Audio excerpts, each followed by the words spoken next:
Gemini. Let's begin with the word itself, because everything depends on how you hold it. Miracle. You've probably been taught to think of a miracle as something that breaks the rules of reality, a sudden, impossible event that arrives from nowhere and defies all explanation. But that's not quite what a miracle is, and it's certainly not what I sense approaching you. A miracle, in the truest sense, is the arrival of something you had quietly stopped believing was possible for you specifically. It doesn't have to break the laws of the world. It only has to break the private law you'd written in your own heart, the one that said this kind of love happens for others, but somehow never quite reaches you. That law is the thing about to be broken. So consider what it means to expect such a thing, because expectation is trickier than it sounds. To expect a miracle is not to stand with your arms crossed, demanding proof, testing every sign for authenticity. Nor is it to clench your fists around a specific outcome and refuse to breathe until it arrives exactly as you pictured. To expect a miracle in the way that actually invites one is to live in a state of soft readiness, to keep a light on in the window, to leave a door unlocked, to move through your days with the quiet assumption that something good is making its way toward you. That posture, that open and unhurried expectancy, is itself part of what draws the miracle near. Now let me start taking apart the heart of what you've been told. This promise that someone is going to love you more than anyone else ever has. Because the first thing to do with that phrase is to strip away the shallow reading of it, the one your mind might jump to. Being loved more doesn't mean being loved louder. It isn't about grander gestures or more dramatic declarations or a bigger show of feeling. Those things can be present, but they aren't the substance. Plenty of people have been loved loudly and shallowly, showered with performance while starving for something real. The more that's coming to you is a different kind of more entirely, and I want to spend our time together unfolding exactly what it consists of. The first dimension of that more is depth, and depth is nearly the opposite of drama. A deep love is quiet. In the way that deep water is quiet, it doesn't need to make noise to prove how much of it there is. What I sense approaching you is a love that runs far down, past the surface attraction that fades, past the initial excitement that all connections have, into the substratum where real attachment lives. This is the kind of love that doesn't evaporate when the novelty wears off, because it was never built on novelty in the first place. It was built on something sturdier, and sturdy things don't drain away. You're going to be loved at a depth that previous loves never reached, and depth is the first meaning of more. Notice how the words and the actions line up, because that alignment is one of the surest marks of the real thing. So much confusion in love grows in the gap between what someone says and what they do. Sweet words unbacked by behavior, promises that quietly dissolve, a warmth in speech that never shows up in reality. This person will be different. What they say and what they do will match, so that you're never left trying to work out which one to believe. The piece of that consistency is hard to overstate. You'll be able to simply trust what you're told because it will be confirmed again and again by what's actually done. And a love you can take at its word is a love you can finally rest your full weight against. The second dimension is constancy. And this one may matter to you most of all if you've known love that ran hot and cold. So many people have been loved in bursts, flooded with affection one moment and left in confusing silence the next, made to feel adored and then abandoned in an exhausting cycle that keeps the heart perpetually off balance. That is not what approaches you. The love I sense is steady, the kind that shows up the same way on the ordinary days as on the special ones, that doesn't withdraw the moment things get complicated. To be loved more, in this sense, is to be loved consistently, to finally be able to relax because you're not bracing for the affection to be suddenly yanked away. Constancy is a form of more that the anxious heart recognizes instantly as the thing it always wanted. I want to name the relief of a particular question finally answered because I sense you've carried an anxious one through past connections. Do they really want me? That constant low uncertainty, that need for reassurance that never quite settled, that background hum of insecurity about where you stood, it's exhausting, and it quietly robs love of its peace. What approaches you puts that question to rest for good. This person's steadiness and plainness will leave you in no real doubt about being wanted. And when a question like that stops needing to be asked, an enormous amount of energy is freed. Energy that was going into anxious monitoring can finally go into simply enjoying the thing. You get to stop auditing the love and start living inside it.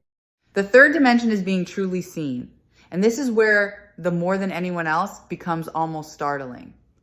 This person is going to perceive things about you that others walked right past. The particular way your mind works. The specific tenderness you hide under whatever face you show the world. The dreams you've half abandoned. The parts of yourself you've stopped showing because no one seemed to notice them anyway. What I sense is someone with the attention and the care to actually see you, not a convenient version of you, not a simplified sketch, but the real and complicated whole. And there is no love more nourishing than the love of someone who sees you accurately and stays. To be seen like that is to be loved more, because most people are only ever loved for the parts of themselves they let show. Let me name the openness this person brings, because emotional availability is far rarer than it ought to be. Many people love with a closed door, withholding their inner world, letting you only so far in before the guard comes back up.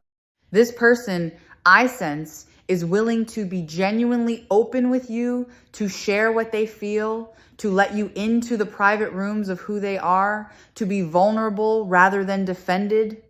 There's an intimacy in that mutual openness that surface connections never reach. The intimacy of two people who have each decided independently to stop hiding and who finally get to meet each other without armor. You won't have to guess at this person's heart or decode their silences. They'll let themselves be known, which is its own quiet form of devotion. The fourth dimension of that greater love is acceptance. And here I mean something specific.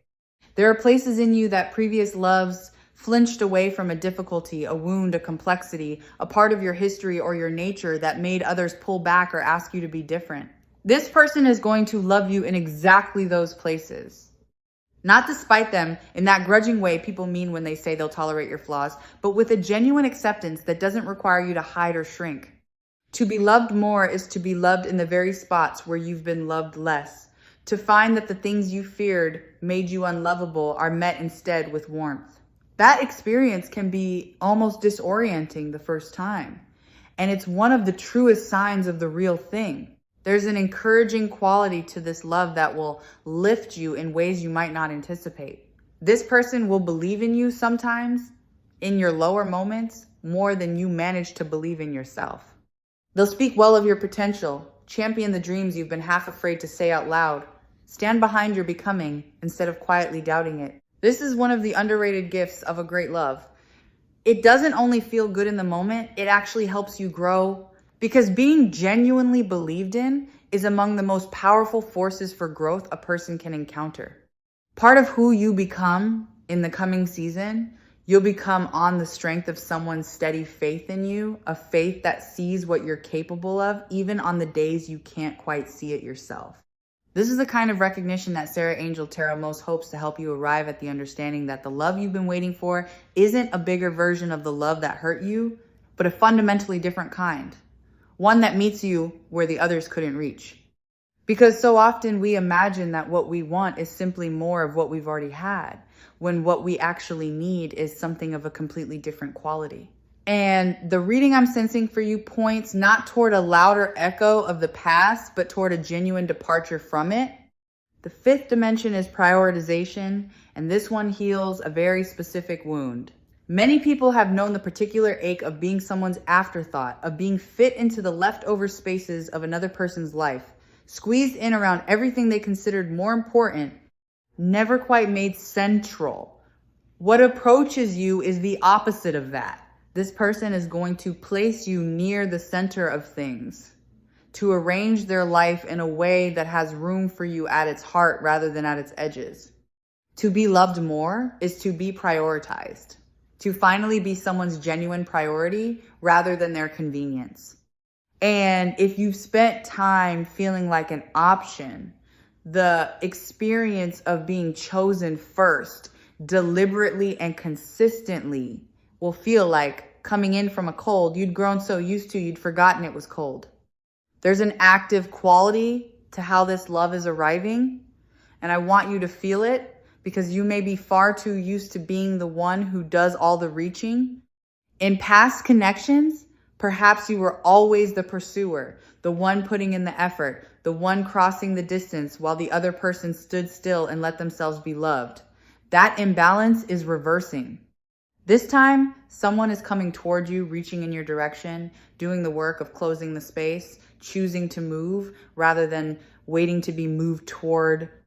After a long season of being the one who tried hardest, the simple experience of feeling effort flow in your direction will land like a relief you didn't know you were allowed to have. The sixth dimension is understanding, which is different from being seen, though the two are cousins. To be seen is to be perceived. To be understood is to be gotten. This person is going to understand you, your reactions, your needs, the reasons behind the things you do that others found puzzling or difficult.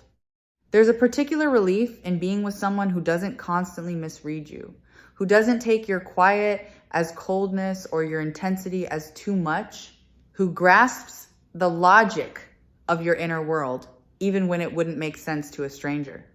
To be loved more is to be loved by someone who understands you, because understanding removes the exhausting labor of constantly explaining and defending yourself. You'll get to simply be known, which is one of the deepest forms of rest. If you've ever been someone's secret, this next dimension will reach a very specific wound. Some people keep their affection for you concealed, unwilling to claim you openly, treating the connection as something to be tucked out of sight rather than shown. What approaches you is the opposite of hidden. This person will be glad to be associated with you, unafraid to have you at their side, happy to let the world see plainly what you've come to mean to them.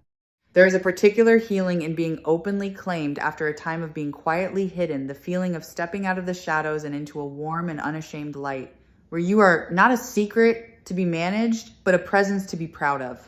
The seventh dimension is safety, and I want to dwell here because it may be the one you need most. Some loves cost you your peace. They keep you anxious, walking on eggshells, uncertain of where you stand, paying for the affection with a constant low hum of dread. That is a kind of love, but it is a taxing one, and it is not what's coming to you. The love I sense carries safety in it, the sense that you can relax fully, that you won't be punished for honesty, that you can bring your whole unguarded self without fear of it being used against you. To be loved more is to be loved safely, to finally exhale in the presence of another person. And if you've only known love that kept you tense, the experience of love that lets you rest will feel like a miracle in the plainest sense of the word. Let me tell you how this person will handle the moments of friction that every real connection contains, because the truth of a love shows most clearly in how it moves through conflict. Some people wound in disagreement, reaching for your softest places, turning a small rupture into a lasting scar. This person will do the opposite.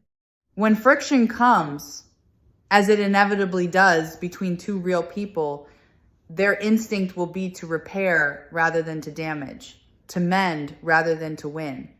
What makes a love durable isn't the absence of disagreement, it's the presence of someone whose reflex, even in a hard moment, is to protect the bond rather than their own pride. You'll be safe to disagree, which is a rarer safety than most people ever get to know. The eighth dimension is devotion, by which I mean the willingness to show up in action rather than only in word. Talk is easy and cheap and abundant. Devotion is the love that translates itself into deeds. This person is going to demonstrate their feeling through what they do, through the reliability of their presence, the follow through on their promises, the small, consistent acts that add up to a life of being cared for. To be loved more is to be loved actively, by someone who doesn't just tell you they care, but shows it in the texture of ordinary days. And there is something deeply reassuring about a love you can lean your weight against. One that holds because it's built of action and not merely of sentiment. Watch for the small things, because this is where a great love actually lives. Grand gestures make for good stories, but it's the tiny daily attentions that reveal the real texture of someone's care, the remembering of a small detail you mentioned only once, The thoughtful act done without being asked for. The little ways a person threads consideration through the fabric of ordinary hours. What approaches you is rich in exactly this kind of attentiveness.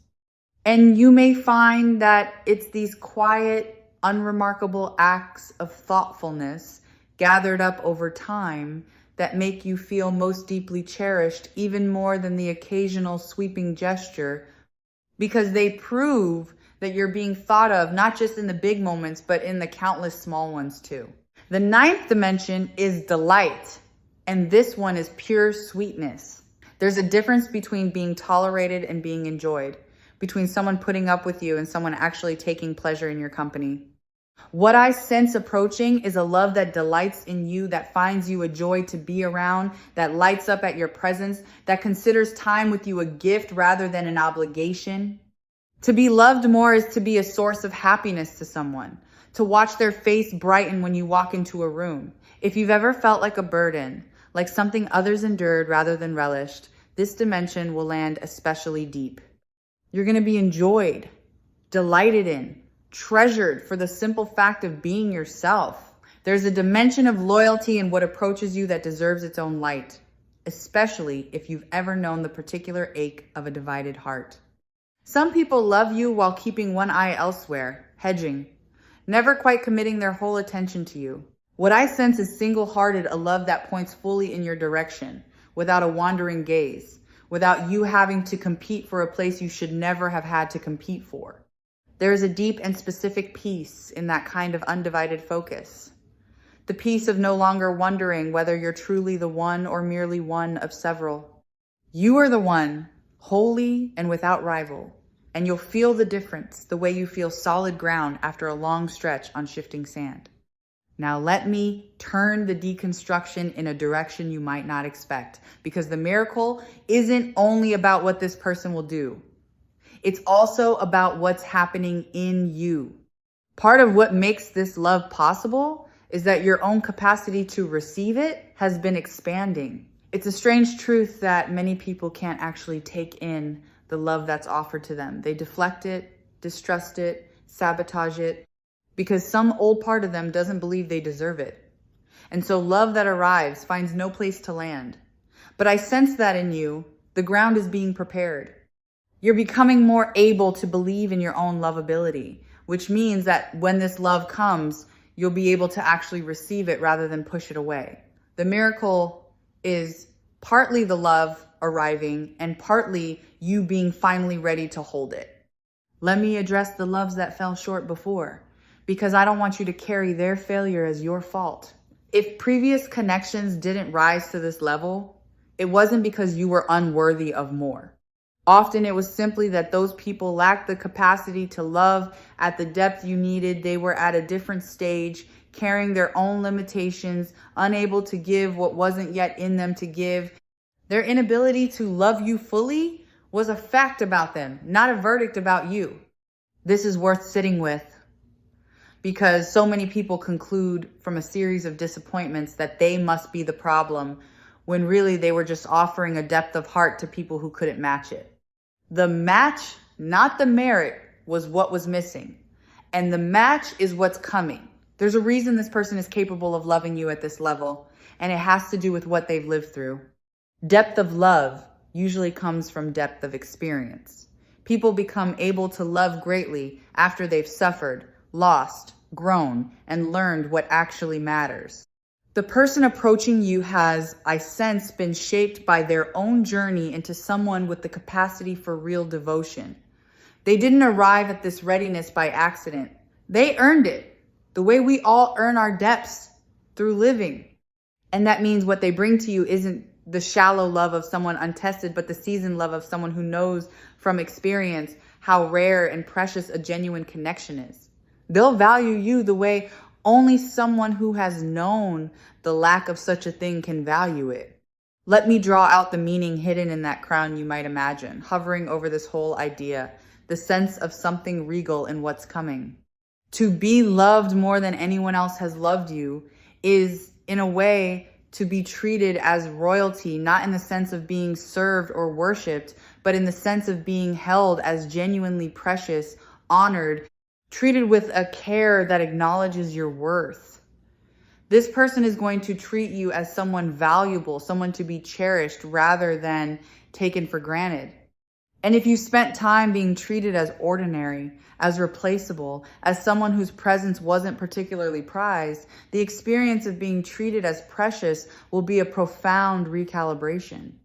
You'll be reminded of a worth in yourself that harder times may have made you forget. And there's a reason a diamond belongs to this picture too, because a diamond is a thing formed under pressure and enduring beyond almost anything else. The love I sense isn't fragile. It's the kind that's been forged into strength, that can withstand the pressures, that shatter lesser bonds, that endures rather than crumbles when tested. Some loves are beautiful but brittle, lovely in the easy times and gone at the first real strain. This one has a durability to it, a resilience that comes from being built of solid stuff. To be loved more is also to be loved durably, by a love that holds. You won't have to fear that the first difficulty will end it, because what's coming is made to last, hardened rather than broken by the very pressures that reveal a love's true nature. I want to describe what you'll notice changing in yourself once you're inside a love like this, because being loved well transforms a person. Under the warmth of genuine, steady, seeing love, people tend to soften and bloom. Old defenses that you've needed for protection begin to feel unnecessary and start to fall away. You may find yourself becoming more open, more generous, more at ease, more yourself. There's a version of you that's been waiting for safe enough conditions to emerge, and this love provides those conditions. To be loved more is also to become more free, more relaxed, more fully the person you were always capable of being, underneath the armor that harder circumstances required. The love doesn't just feel good. It changes who you get to be. Something worth naming here, in the middle of all this, is that a love this complete is a two-way miracle, and Sarah Angel Tarot would want you to remember your half of it, because you won't only be the one receiving. You're gonna have the chance to love this person fully in return, to give the depth you've always had to give, but perhaps never found the right recipient for. Some of your frustration in past connections may have been the frustration of having so much love to offer and no one able to receive it properly. That too resolves here. You'll finally get to pour out what you've been holding into someone who can actually take it in and treasure it. The miracle flows in both directions, and being the giver of a great love is its own profound joy. Let me speak to the recognition you'll feel, because a love like this often announces itself through a particular sense of familiarity. When it arrives, part of you may feel that you already know this person, that some deep place in you recognizes them, even if your mind insists you've just met or are only now truly seeing them. That recognition is worth trusting. It's the feeling of encountering the thing your heart has been describing to itself all along, finally made real. Don't dismiss it as wishful thinking. The sense of homecoming, of finally finding the shape that fits the space you've been holding open, is one of the most reliable signals that you've found the real thing rather than another near miss. I want to gently address the doubt that may rise even now, because I know that after enough disappointments, hope can start to feel dangerous. You may be listening to all this with a protective skepticism, a part of you refusing to believe in case believing sets you up to be hurt again. I understand that instinct, and I won't ask you to abandon it entirely, but I'll invite you to loosen it just slightly, to allow the possibility that this time is genuinely different. The walls you built were reasonable responses to real pain, but walls that kept out the wrong loves can also keep out the right one. And the love approaching you is worth lowering a wall for. You don't have to tear them all down at once. Just leave a gap wide enough for something good to slip through. Let me name the timing quality I sense, without pointing to anything you could mark on a calendar, because the readiness matters more than the schedule. This isn't a distant, someday sort of thing.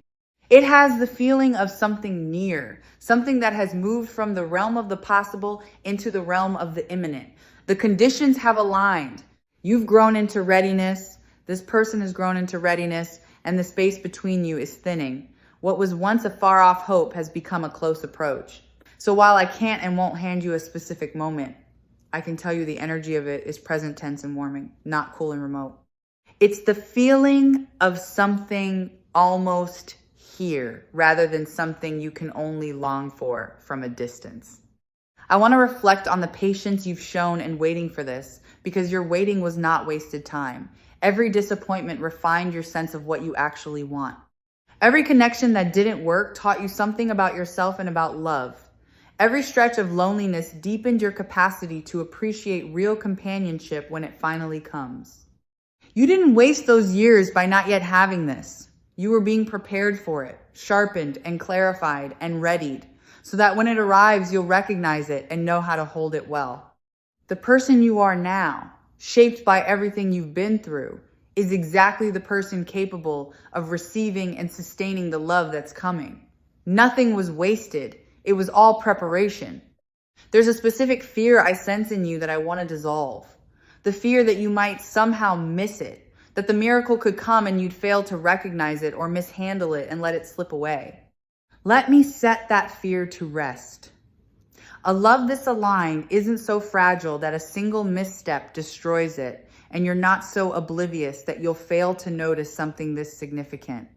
Trust that when it comes, you'll know, and trust that it has enough substance to survive your nervousness, your imperfections, the clumsy first moments that every real beginning contains. You don't have to be flawless to receive this. You just have to be open. The miracle can handle your humanity. It was made for a real person, not a perfect one. And you are exactly the real person it's meant for. Let me describe the ease that will characterize this connection once it settles, because ease is one of its signatures. So much of what you may have known as love involved effort of the wrong kind. The effort of trying to be enough, of managing someone's moods, of working to earn affection that should have been freely given. This love asks a different kind of effort, the good kind. The effort of showing up and being present, but not the exhausting effort of trying to be someone you're not in order to be loved. With this person, you'll find that being yourself is enough, that the connection flows more naturally than you're used to, that you don't have to force or perform or strain. That naturalness, that sense of a thing working the way it's supposed to, is how you'll know you've arrived somewhere real. There's a warmth of simple presence I want to mention too, because so much of love is never spoken at all. It lives in the quiet of a shared space, the ease of a companionable silence, the settledness of knowing there's a person nearby whose nearness feels like home. What approaches you carries that grounded kind of warmth, the sort that makes a room feel safer just for their being in it, that turns ordinary time into something restful simply by being shared. After any stretch of feeling alone, even while in company, or of company that never quite let you exhale, the experience of a presence that genuinely soothes you will be among the sweetest parts of all of this. You'll notice that you feel more at home in your own life when this person is near, not because they complete you, but because their steady company makes the whole of your existence feel a little warmer and a little more held. I want to speak to how this love will hold your past, because I sense you may worry about the weight of your history. This person isn't looking for a version of you that arrives unmarked and uncomplicated. They want the whole of you, including the parts shaped by what hurt you, including the lessons written in your scars. Your history isn't a liability to be hidden from them. It's part of the story of how you became someone worth loving this deeply. And rather than holding your past against you, this person will honor it as the road that led you to them. You won't have to pretend to be untouched by life. You'll get to be fully yourself, history and all, and find that the whole of you is exactly what's wanted. Let me touch on the freedom this love will give rather than take, because possessive love masquerades as devotion, and I want you to know the difference. Some loves try to shrink your world, to isolate you, to make you smaller so you're easier to keep. That's not love, however intense it feels. The love I sense expands you instead. It wants you to flourish, encourages your growth, celebrates your independence rather than fearing it, To be loved more is to be loved freely, by someone secure enough to want your fullness rather than your diminishment. You won't have to trade your freedom for this affection. You'll find instead that being loved this way makes you freer, more able to become everything you're capable of being, supported rather than constrained. There's a mutual growth I sense in this connection, a sense that the two of you will make each other better rather than smaller. The best loves aren't static, they're generative. Each person becomes more of themselves through the other, drawing out qualities that were latent, encouraging dreams that were dormant, providing the safety in which growth becomes possible. What approaches you isn't a love that asks you to stay the same forever, but one that grows alongside you, that supports your becoming, and is glad to become in turn. To be loved more is to be loved in a way that helps you grow by someone who grows with you. And a love that evolves is a love that lasts because it never becomes stale or confining. There's a readiness to commit in this person that will feel like solid ground after any experience of uncertainty. Some people love you while keeping the exits in view, unwilling to fully arrive, always leaving themselves a way out. This person isn't hedging. What I sense is a willingness to choose you fully and to keep on choosing you, to build towards something rather than merely enjoy a present with no intention behind it.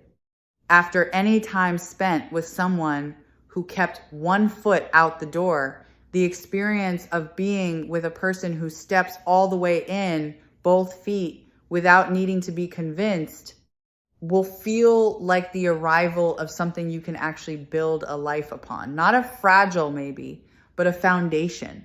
As we begin to bring our time together toward its close, let me gather what we've uncovered into a single clear shape.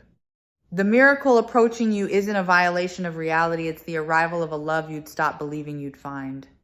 And the more than anyone else isn't about volume or drama. It's about depth, constancy, being truly seen and understood and accepted, being prioritized and kept safe, being loved through action and delighted in, treated as precious, and held by something durable enough to last. All of these dimensions of more are converging into a single love, making its way towards you, and into a version of you finally ready to receive it. What Sarah Angel Tarot would leave in your hands, above everything else, is this quiet instruction. Expect it, in the soft and open way we spoke of at the beginning. Not with clenched demand, but with the light left burning in the window. Keep your heart a little more open than fear would prefer. Trust the recognition when it comes. Let yourself believe, even against the evidence of past disappointments, that this kind of love is genuinely meant for you and genuinely on its way. Your expectancy is not naive. It's the very thing that keeps the door open for the miracle to walk through. And so I'll leave you gently now. The way you'd place a crown you've been keeping safe onto the head of someone who forgot it was theirs all along. You have spent enough of your life being loved less than you deserved, offering more than you received, wondering whether the real thing would ever find you. That season is ending. What approaches is a love that will finally match the size of your own heart. A person who will treasure you the way you've always quietly hoped to be treasured. A connection precious and enduring and true.